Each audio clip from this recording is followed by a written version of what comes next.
तो लोगस सूत्र का अर्थ आपको बोलना है। लोगस सूत्र का अर्थ आपको बोलना है। जी। सर मैं बोलूं? जी बोलो। भारती बहन, हाँ। तो पहले सूत्र भी बोलती जाऊं ना, गाथा बाई का जी अर्थ। जी जी। लोगस उज्जो अगरे धम्म तीर्थ यरे जिणे अरिहंते कित्तईसम चौवीसंपि केवली। तो इसमें बताते हैं कि पूरा लोक में जो प्रकाश करने वाले हैं, धर्म रूपी तीर्थ की स्थापना करने वाले जिनेश्वर भगवान, जीनो जिनो जीन मतलब क्या है कि जिसने राग द्वेष सर्व कसाई वो सब नष्ट किया है, ऐसे अरिहंत परमात्मा का कित्तईसम, अरिहंत मतलब अरिहंत परमात्मा, कित्तईसम मतलब मैं उसकी स्तवना करता हूँ कि कैसे, तो ऐसे कितने हैं, तो कि 24 केवली। तो ऐसे जो 24 तीर्थंकर भगवान है जिसको केवल ज्ञान की प्राप्ति हो गई है, और फिर जो तीर्थ की स्थापना करते हैं, वैसे 24 तीर्थंकर की बात कर की है इसमें। और वो लोग में प्रकाश करने वाले हैं, धर्म रूप की तीर्थ स्थापना करने वाले। फिर दूसरी गाथा में उसभ मजियम च वंदे संभव अभिनंदनम च सुमयम च पहुम पहम सुपासम जीणम च चंदपहम वंदे। तो इसमें पहले जो 8 तीर्थंकर भगवान है, 24 तीर्थंकर, अभी वर्तमान 24 के जो 24 तीर्थंकर, उसमें से पहले 8 तो कौन से, तो कि ऋषभदेव भगवान, श्री अजितनाथ भगवान, संभवनाथ भगवान, अभिनंदन स्वामी, पद्मप्रभ स्वामी, और सुपार्श्वनाथ भगवान, और चंद्रप्रभ स्वामी। और बीच में जो च आता है तो वो एंड मतलब और ऋषभ देव भगवान, अभिनंदन स्वामी, च वंदे। तो मतलब तत् एंड बोलने के लिए वो बीच में च आ रहा है, और वंदे मतलब मैं उनको सबको वंदन कर रहा हूँ। तो ये सेकंड गाथा हुई। फिर तीसरी गाथा में सुविहिम च पुप्पदंतम सियल सिजन स वासु पूज्यम च विमल मणंतम च जीणम धम्मम संतिम च वंदामी।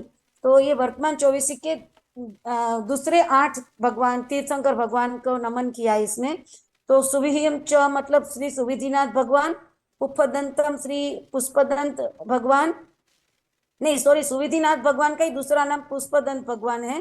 फिर सियल मतलब श्री शीतलनाथ भगवान, सिज्जन स श्री श्रेयांसनाथ भगवान, वासुपूज्यम च मतलब श्री वासुपूज्य भगवान, विमल मतलब श्री विमलनाथ भगवान, महंतम च श्री अनंतनाथ भगवान, च झीणम और उसमें अनंत श्री अनंतनाथ भगवान, और झीणम मतलब भगवान जिनेश्वर भगवान, धम्मम मतलब श्री धर्मनाथ भगवान, संतिम श्री शांतिनाथ भगवान को मैं वंदन करती हूँ।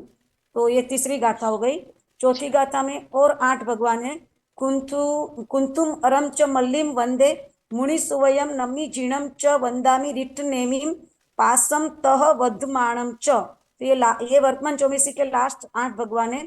श्री कुंतनाथ भगवान, श्री अरनाथ भगवान, श्री मल्लीनाथ भगवान, श्री मुनीश्वर स्वामी, श्री नमीनाथ स्वामी, श्री अरिष्ट नेमी भगवान, श्री पार्श्वनाथ भगवान, और तथा श्री वर्धमान जी भगवान, वो सबको मैं वंदन करती हूँ।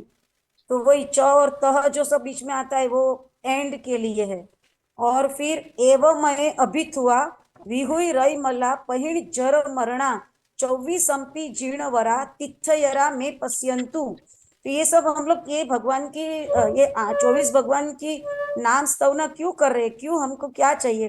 तो ये हे तीर्थंकर भगवान, आप कैसे है, तो कि ये जो मैंने आपकी स्तवना की तो आप कैसे, तो कि एवं मैं अभित हुआ, मेरे द्वारा जो आपकी स्तवना की गई, तो विहुई रय मला पहिण जर मरना मतलब आपने रजमल और ये जो जन्म जरा मृत्यु ये सब का नष्ट कर दिया है, पहिण मतलब नष्ट कर दिया है।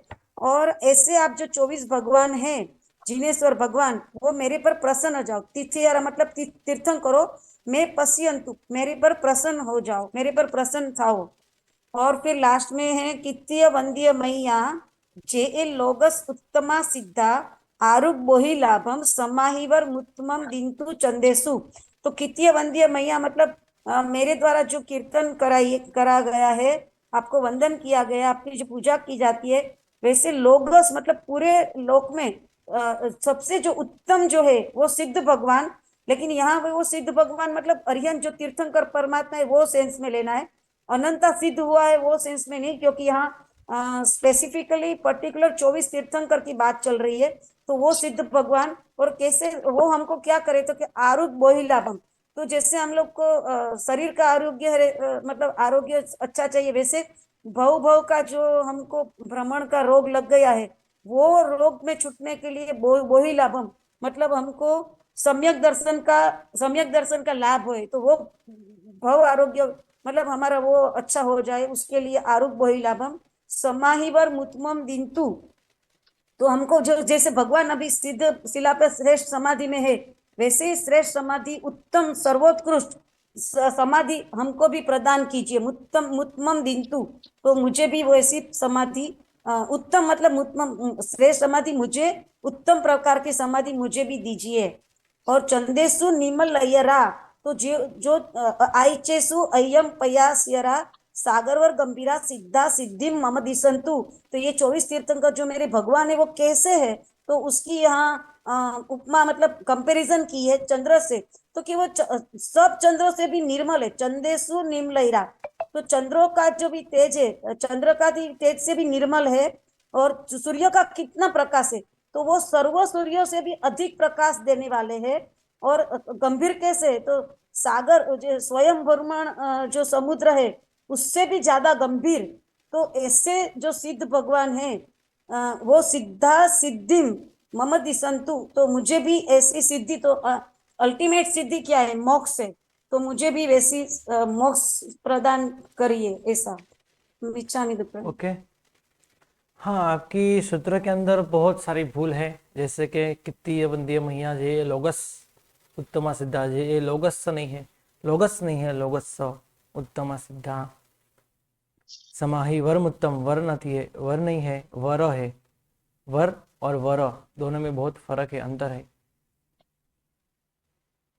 समाही वरम उत्तमम दिंतु तो चंदेसु निम्मल यरा आई चिसु अय्यम पयास यरा सागर हम्म वर गंभीरा सिद्धा सिद्धि मम दिशंतु। और एक आपकी बड़ी भूल थी, हम्म वो थी पासम तह बद्धमानम च।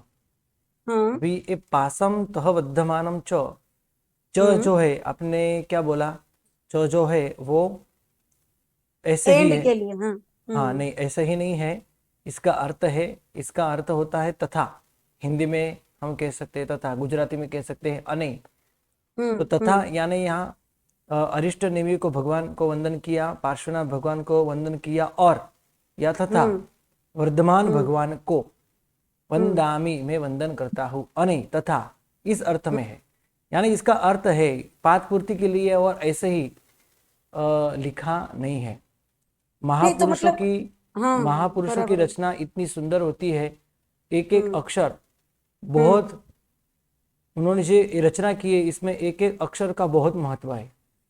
बराबर है। हम्म? तो सर, तो बिन वंदामी में क्या भूल थी, वंदामी रिटने मीन प्रोनाउन वंदामी उच्चारण। यानी मैं वंदन करता हूँ। हाँ हाँ हाँ, हम्म? वंदामी रिटने मीन, अच्छा, ओके। मैं वंदन करता हूँ। हम्म। और ये उच्चारण में एक कितीय वंदीय महिया बताया आपने, वो पूरी कित्तीय गाथा में। वंदीय महिया जे लोगस्य उत्तमा सिद्धा आरुग्य बोहि लाभम समाहि वरम उत्तमम दिंतु चंदेसु निम्मल यरा आई चेसु अहियम आई चेसु। हम्म यहाँ पे तो डबल च है, आई चेसु।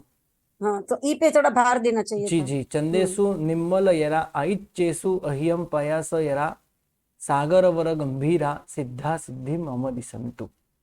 तो ये 6-7 में आगे की सब गाथा में बराबर था ठीक है, उच्चारण। हाँ ठीक है, तो भी थोड़ा थोड़ा ध्यान रखना है। हाँ, पुफ ओके। दंतम, पुफ दंतम, पुफ दंतम नहीं, हाँ, स्विहिम च पुफ दंतम। उप दंतम, ओके गुरुजी। हाँ, तो आगे ये बढ़ते एक, हैं जी। हाँ, 6-7 में वापिस एक बार बोल के दिखा दूं। कल। कित्तीय वंदीय महिया जे ए लोगस्स उत्तमा सिद्धा आरुग बोहि लाभम समाहि वर उत्तमम दिंतु। ओके। बराबर थी अभी। चंदेसु निम्न लयरा आइचेसु अह्यम पयासयरा सागरवर पयास नहीं, पयास यरा। पयास यरा सागरवर गंभीरा सागर, सागर नहीं, सागर वर गंभीरा। सागर वर गंभीरा सिद्धा सिद्धिम मम दिसंतु। हम्म। ओके, थैंक यू गुरुजी, प्रणाम। लोगस सूत्र के अंदर जो शाश्वत सूत्र है जिसे हम प्राय शाश्वत कहते हैं, ऐसे लोगस सूत्र जो है, जिसका नाम नामस्तव है, भगवान के नाम इस सूत्र के अंदर दिए गए हैं। सिर्फ भगवान के नाम ही नहीं लेने हैं, भगवान का स्वरूप का ध्यान भी धरना है, ध्यान भी करना है। ऋषभदेव भगवान है तो उनके माता पिता का नाम क्या था, उनकी नगरी कौन सी नगरी में उनका जन्म हुआ, उनकी काया कितनी बड़ी थी, 500 धनुष वाले थे, उनका लंछन कौन सा था, उनका आयुष्य कितना था, ये सब याद करना है। जितना भी याद कर सकते हैं उतना याद करना है, क्योंकि हमने इसके पहले भी बात की थी कि ये यहाँ पे एक एक पद की एक एक संपदा है और एक एक श्वासोश्वास में हमको ये बोलना है। तो एक श्वासोश्वास हमारा बड़ा हो सकता है, तो उसमें बहुत सारा ध्यान भी हमको यथाशक्ति करना भी चाहिए। तो उसभ मजीयम च वंदे, तो ऋषभदेव भगवान कैसे है, उसका चित्र जब हम उसभ बोलते हैं, मजीयम च बोलते हैं, यानी ऋषभदेव भगवान, अजितनाथ भगवान, उनका चित्र हमारे सामने आना चाहिए। और किस हिसाब से आना चाहिए, जैसे कि भगवान 500 धनुष के काया वाले थे तो बड़े से भगवान हो, उनको मैं वंदन कर रहा हूँ। जिनका लंछन, भगवान का लंछन कहाँ पे होता है पता है? भगवान का राइट जांग पर जी, जमनी जंगे लंचन सिंह बिराज तोरे, हम बोलते हैं ना।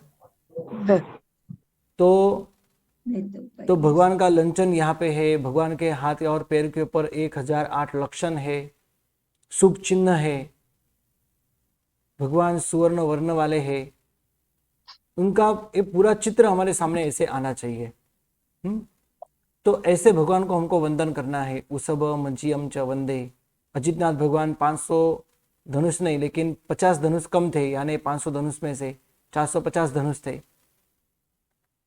तो उनको हमको वंदन करना चाहिए। उनका नाम अजितनाथ क्यों हुआ वो भी हमको याद करना है। जी बोलिए, ऋषभदेव भगवान का नाम ऋषभ क्यों हुआ, क्यों पड़ा, बोलो। क्योंकि उनकी माता तो स्वप्न में तो ऋषभ देवी दिखाई माता ने पहले स्वप्न में ऋषभ देखा। तो ऋषभ देखा। हाँ, तो उसमें बड़ा आश्चर्य क्या है, उसमें बड़ा आश्चर्य क्या है?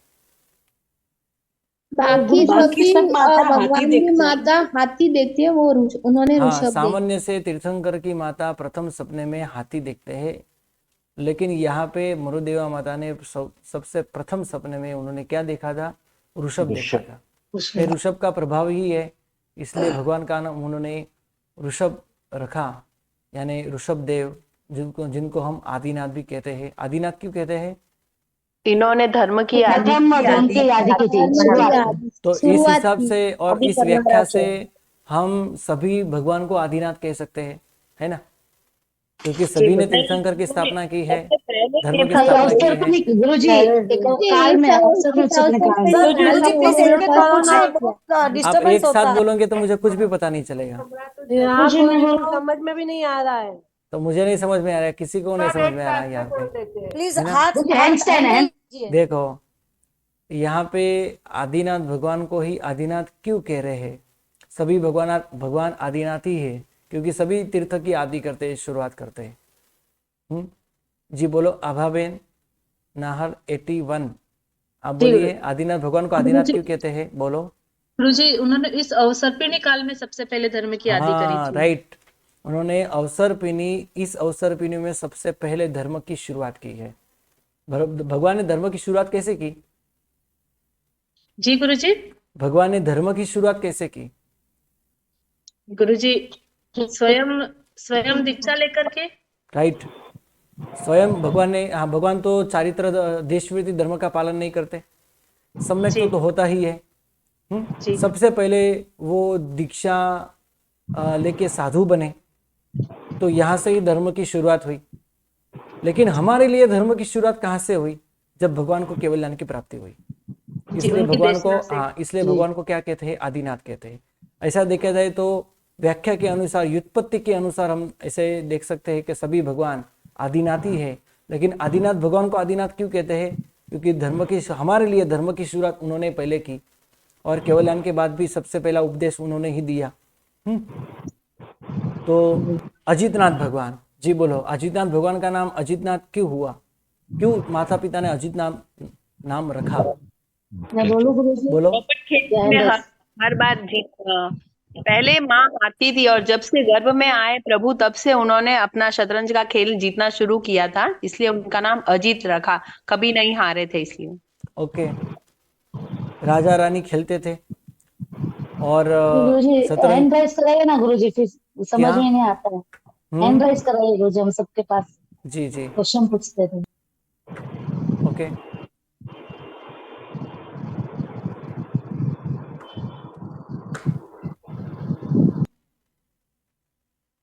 आगे संभवनाथ भगवान का नाम संभवनाथ क्यों हुआ? ममता बेन जैन बोलिए। संभवनाथ भगवान का नाम संभवनाथ भगवान का नाम संभवनाथ क्यों हुआ? माता पिता ने ऐसा नाम क्यों रखा? कारण बोलो। ममता बेन जैन। प्रणाम गुरुजी। प्रणाम। गुरुजी एक्चुअली मैं आउट ऑफ स्टेशन हूँ, तो 2 दिन क्लास मिस हुई गुरुजी। ओके ठीक है। दर्शना बेन आप बोलिए 86। संभवनाथ भगवान का नाम संभवनाथ ऐसा क्यों माता पिता ने रखा? दर्शना बेन शाह 86 अनम्यूट कीजिए और बोलिए। ओके। चंद्रकांता बेन आप बोलिए 99। अर्चना बेन 99 गुरुजी नहीं मालूम, संभव पड़ा। जी बोलो। प्रणाम ગુરુજી, हाँ बोलो। ભગવાન જ્યારે ગર્ભમાં આવ્યા ત્યારે એ દેશમાં અધિક ધાન્ય પાક્યું, એટલે ધાન્યનો સંભવ થયો, એટલે એમનું નામ સંભવ રાખવામાં આવ્યું છે। और भी अच्छी तरह से बोलना है, बोलो। कौन बोलते हैं? अर्चना बेन, गुरुजी, मैं भारती बोलूं? बेन, जम्बू बेन, जी हाँ बोलिए। गुरुजी, एक भाई अर्चना बहन बोलूं क्या? हाँ बोलो। वो घाटकी खंड के अंदर वो राजा रानी उनके माता पिता बहुत सधार्मिक थे और उस देश में भूकाल हुआ था, लेकिन भगवान का जब जन्म कल्याणक हुआ तो वो भगवान गर्भ में आए, तब से वो भूकाल चला गया। वो असंभव था इसलिए संभव हो गया, इसलिए उसका नाम संभवनाथ पड़ा।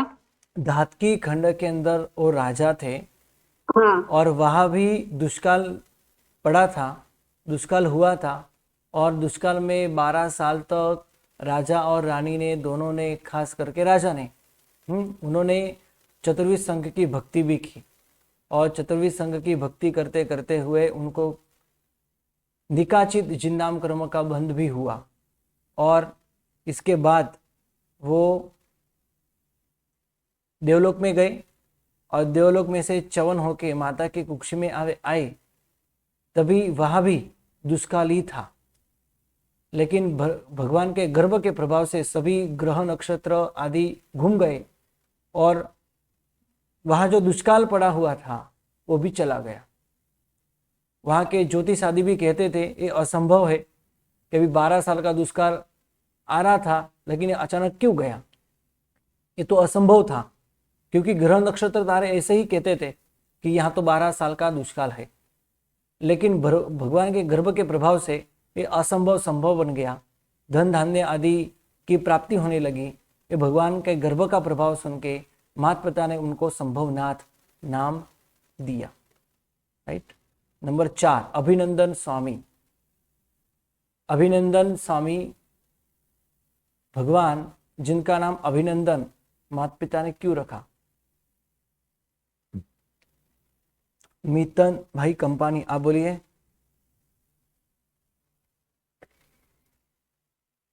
पायल बेन झवेरी, संगीता बेन सुराना। गुरुजी मैं बोलूं? जी बोलो। जब भगवान माता के गर्भ में थे तब इंद्र महाराजा अत्यंत भक्ति से आकर बार बार उनका अभिनंदन करते थे, उनको बार बार मतलब वंदन करते थे। ओके, हाँ, इंद्र आदि देवता हाँ, आके माता पिता को बार बार वंदन करते थे। तो उनका अभिनंदन करते थे, तो और उनका माता नाम पिता को भी ये पता चला कि यहाँ देवता भी आके मुझे वंदन कर रहे हैं, अभी ये इंद्र महाराजा भी आके मुझे वंदन कर रहे हैं, ये सब गर्व का प्रभाव है। ऐसे समझ के माता पिता ने नाम अभिनंदन ऐसे रखा। सुमति, सुमतिनाथ भगवान का नाम सुमति ऐसा क्यों रखा? जी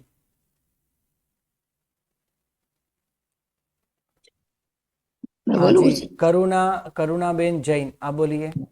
प्रणाम गुरुजी। प्रणाम।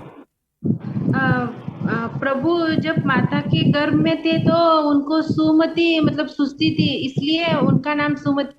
कैसी सुमति प्रकट हुई? सुमति कैसे प्रकट हुई? किसके बारे में सुमति प्रकट हुई? गुरुजी मैं बोलूं? जी मैं बोलूं? हाँ बोलिए। बोल रहा है। बोलो बोलो।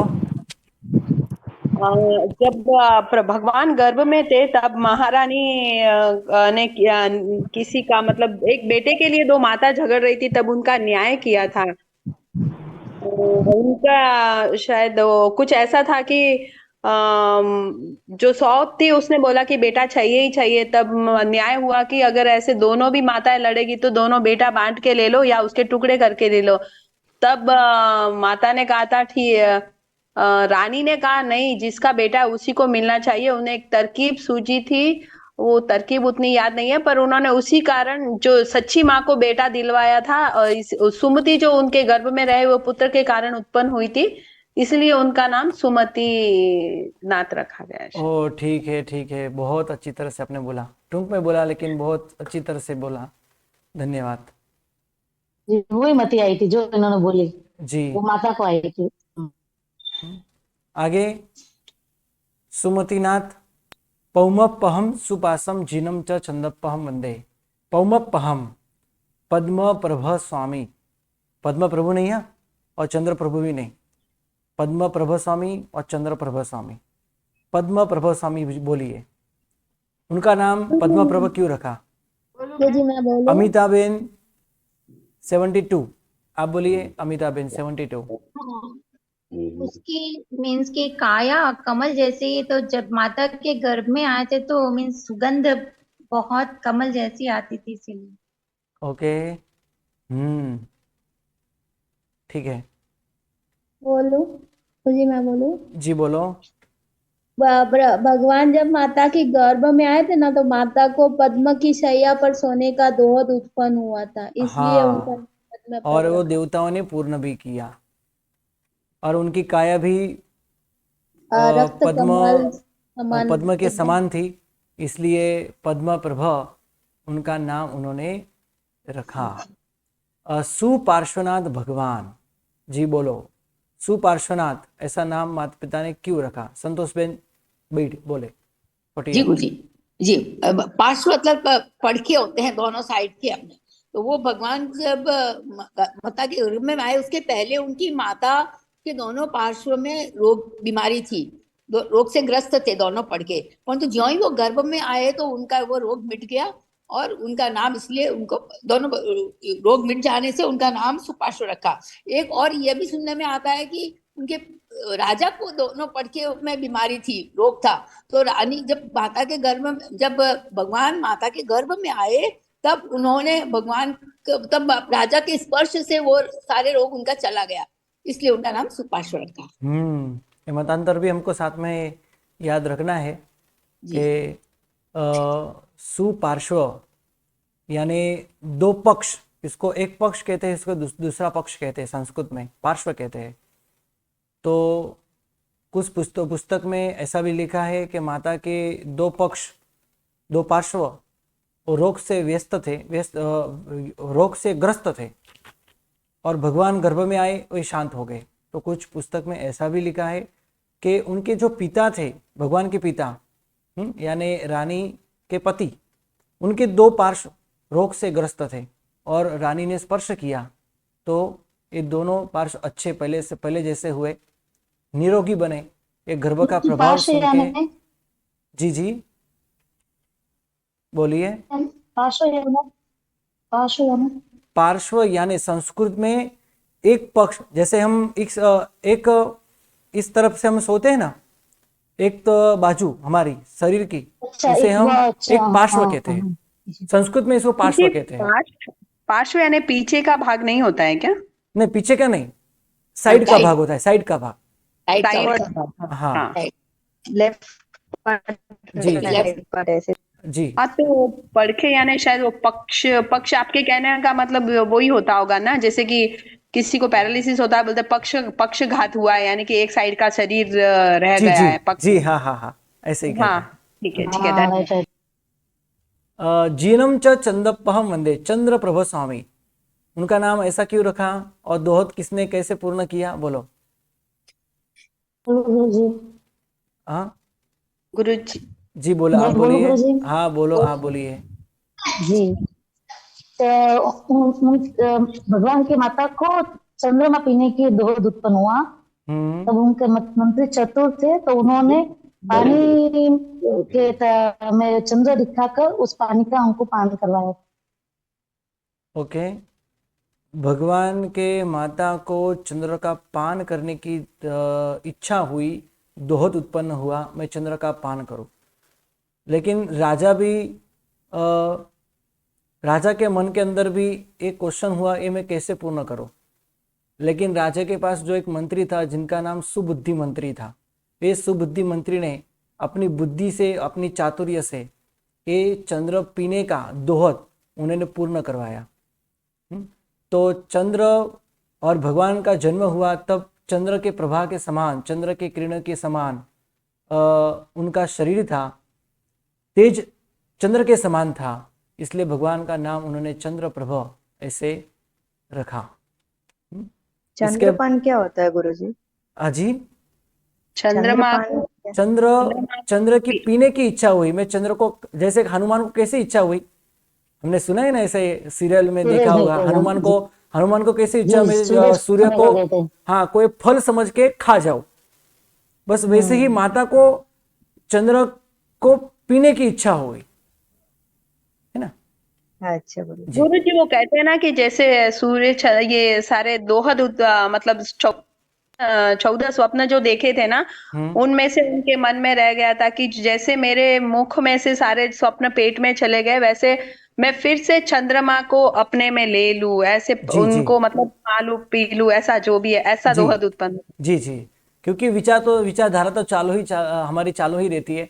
भगवान जब कुक्षी में आए, गर्भ में आए, तो तब उन्होंने सपना ये देखा था, लेकिन दोहद कब उत्पन्न होते हैं, प्रकट होते हैं, तो 6, 7, 8वें महीने में होते हैं, है ना। तो दोहद पूर्ण करने वाले ऐसे राजा, देवता आदि भी होते हैं, सुबुद्धि मंत्री आदि भी होते हैं, उनके द्वारा ये दोहद ऐसे उनको पूर्ण हुआ था, सुबुद्धि नाम के मंत्री से, और उनका नाम चंद्र प्रभ उन्होंने रखा था। आगे सुविधिनाथ भगवान, जी बोलो। गुरुजी बोलो। हाँ जी बोलो। जब प्रभु जब माँ के गर्भ में थे, तब उनकी माता सभी विधियों में कुशल हो गई थी, इसीलिए प्रभु का नाम सुविधिनाथ रखा। और दूसरा है कि मोगरे के जो पुष्प है, उसके समान प्रभु के दांत थे, इसलिए उसका दूसरा नाम पुष्पदंत भी रखा। बहुत ही सुंदर। हाँ, जिनके दांत पुष्प जैसे कोमल थे, ऐसा दूर से दिखाई देता था, पुष्प ही रखे हुए ऐसे मुख में, ऐसा उनको लगता था, तो चंद्रप्रभ सुविधि यानी पुष्पदन उनका दूसरा नाम भी उन्होंने रखा था। और माता पिता को विधिवत धर्म करने की इच्छा हुई, और वो धर्म करने भी लगे, विधिवत धर्म करने लगे। एक गर्भ का प्रभाव समझ के उन्होंने सुविधिनाथ भगवान का नाम रखा था। और इसके बाद है शीतलनाथ भगवान, बोलिए। गुरुजी मैं बोलूं? हाँ आप बोलिए। भगवान जब गर्भ में आए तब उनके पिता को दाह का रोग था और वो अत्यंत ही जलन देता था। उनकी पीड़ा इतनी ज्यादा थी कि सहन नहीं कर पा रहे थे। पर जब भगवान गर्भ में आ गए तो उनकी माता ने जैसे स्पर्श कर दी तो उनको बहुत ही शीतलता का अनुभव, यानी बहुत ठंडा हो जाते थे, शीतलता का अनुभव होता हाँ था। शीतलता तो का धीरे अनुभव धीरे उनके शीतल होते होते मतलब उनका वो जो रोग था वो ही मिट गया। तो उनको वो बहुत शीतलता लगी और उन्होंने उनका नाम शीतलनाथ रखा। शीतलनाथ रखा। बहुत ही सुंदर। अभी कल से हम श्रेयांसनाथ, वासुपूज्य, विमलनाथ, अनंतनाथ ये सब की हम बात करेंगे। बस आज इतना। किसी को कोई प्रश्न? गुरुजी मेरा एक प्रश्न था। इसके साथ हाँ एक मैं और एक बात कह देता हूँ। इसके साथ हमको और भी एक बात समझनी है। कल जैसे मैंने समझाया था, विशेष भाव और विशेषण भाव बहुत जरूरी है। और कौन से गाथा में कितने विशेषण है, इनका विशेष क्या है, ये समझना बहुत ही जरूरी है। ये सूत्र होने के बाद 24 तीर्थंकर भगवान के चरित्र सामान्य से यहाँ हम पूर्ण करने के बाद कुछ गाथा के अंदर ऐसे विशेषण विशेष की बात भी हम यहाँ जरूर करेंगे, कारण कि आगे भी आपको यही बात फिर से आने वाली है, बार बार आएगी। इसलिए विशेषण और विशेष भाव ये दोनों पता होना जरूरी है। तो आगे मैं इसकी भी बात आपको जरूर हाँ करूँगा। गुरुजी, वो कल फिर से समझाना विशेषण और विशेष्य, जी जी क्योंकि कल बहुत गड़बड़ हो गई, कुछ समझ में नहीं आई। ठीक है ठीक है।